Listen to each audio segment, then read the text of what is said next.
On Yahoo Sports today, there was an article about the Nationals and Rays game last night. The Rays relief pitcher Joe Peralta was accused and then found to be using pine tar in his glove. When they put their hand in the glove, they get a little bit of pine tar on their fingers, which allows them to get a better grip on the ball so they can spin the ball more or just have better ball control when they're pitching.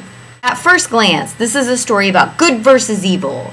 You know, the people doing it the right way versus the cheaters. Not so much. Turns out the only reason the Nationals knew that he maybe could have had pine tar in his glove is because he used to play for the Nationals, and that's what he did when he was there.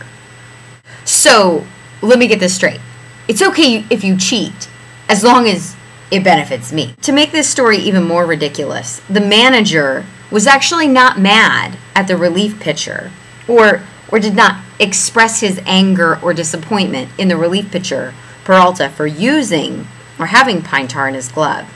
He called the Nationals out for being a bunch of P words and telling on them for cheating. Maybe it's possible that the Rays management and the Rays players also knew that he was cheating and they just condoned it because, hey, if you cheat for me and it benefits me, I don't care if you cheat. Seemingly insignificant transgressions have the ability, I'm not saying they always do, but they have the ability to turn into big transgressions. And before you know it, before you even realize you're in the middle of a big heap of crap, you're too far gone for it to be an easy fix anymore. I'm just going to use this pine tar once in my glove and see how it works. I'm just going to use this steroid once and see if it does anything. I'm just going to bet this one time.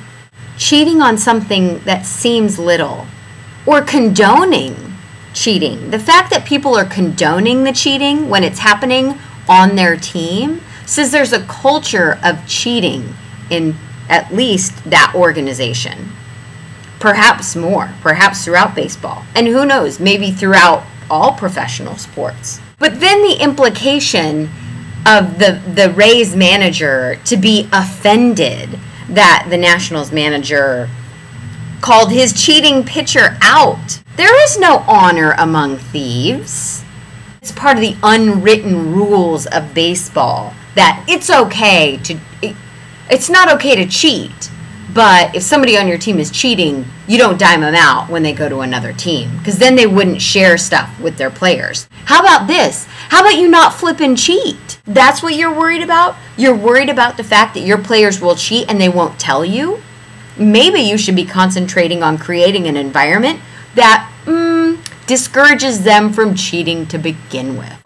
And while the Rays won last night's game 5-4, there were no winners in that game. Glove was shipped to Major League Baseball headquarters for further testing. If it is found to be accurate and he was using pine tar, Peralta's probably going to be suspended for 10 games. Well, obviously, the Nationals lost last night, so they weren't winners, but weren't even winners in exposing a complete disregard and lack of integrity by the Rays, because the only reason that they knew that that was going on is because they had previously displayed a lack of integrity. And Major League Baseball doesn't win here. As a league, now they know of 2 instances of cheating, and they have a manager that's saying, well, that's just the culture, you just don't tell on each other. From a fan's perspective, that is not what I want to see.